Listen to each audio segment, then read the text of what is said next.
দেশে এরকম হঠাৎ করে তেলের কৃত্রিম সংকট হবার অন্যতম কারণ হচ্ছে বাংলাদেশের মিডিয়া। বাংলাদেশের কিছু মিডিয়া আছে, বিশেষ করে কিছু ইউটিউব মিডিয়া আছে, এদের কোনো কাজ নাই, কোনো কাম নাই, সবসময় ভাইরাল টপিক নিয়ে থাকে।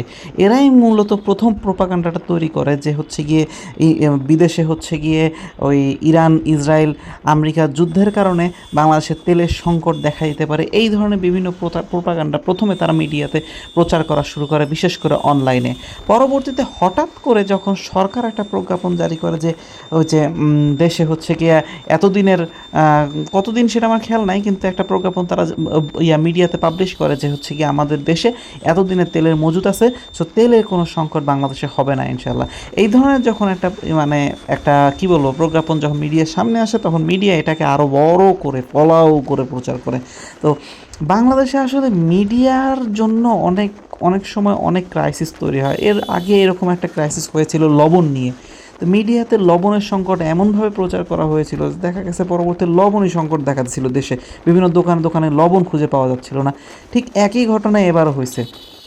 সো আমাদের মিডিয়ার বোঝা উচিত কোনটা কোন ধরনের প্রচারের কারণে ন্যাশনাল সংকট দেখা যেতে পারে। আমাদের দেশের মিডিয়া হাউসগুলো কি জানে না যে হচ্ছে গিয়ে বাংলাদেশে অলমোস্ট 70-80% অকটেন আমাদের নিজ দেশে উৎপাদন হয়? আমাদের দেশের মিডিয়া কি জানে না যে পেট্রোল বাংলাদেশেই উৎপাদন হয়? তো ইম্পোর্ট কী হয় বাংলাদেশে? বাংলাদেশ সরকার ইম্পোর্ট করে, অল্প কিছু অকটেন ইম্পোর্ট করে, ডিজেল ইম্পোর্ট করে, আর এলপিজি ইম্পোর্ট করে। সো মিডিয়া এগুলো জেনে শুনে তবুও মিডিয়া এই ব্যাপারগুলোকে এমনভাবে তারা প্রচার করে যে বাংলাদেশের তেলেরই সংকট, আসলেই তেলের সংকট, বাংলাদেশের তেল আসতেছে না, বাংলাদেশে হচ্ছে হরমুজ প্রণালী বন্ধের কারণে জাহাজ চলাচল করতেছে না, যার কারণে বাংলাদেশের তেলের সংকট দেখা দিতে পারে।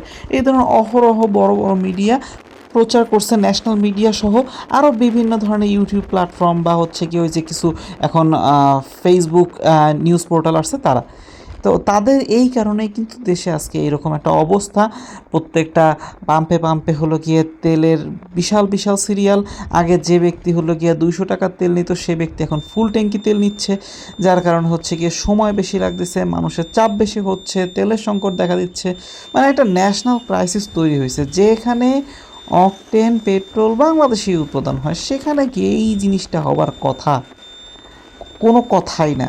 তারপরও এই মিডিয়া হাউসগুলোর বোঝা উচিত কোনটা করলে দেশে একটা ক্রাইসিস তৈরি হতে পারে। মিডিয়া হাউসের এরকম উদ্ভট উদ্ভট প্রচারের কারণেই কিন্তু দেশে অনেক সময় এরকম অকওয়ার্ড সিচুয়েশন তৈরি হচ্ছে।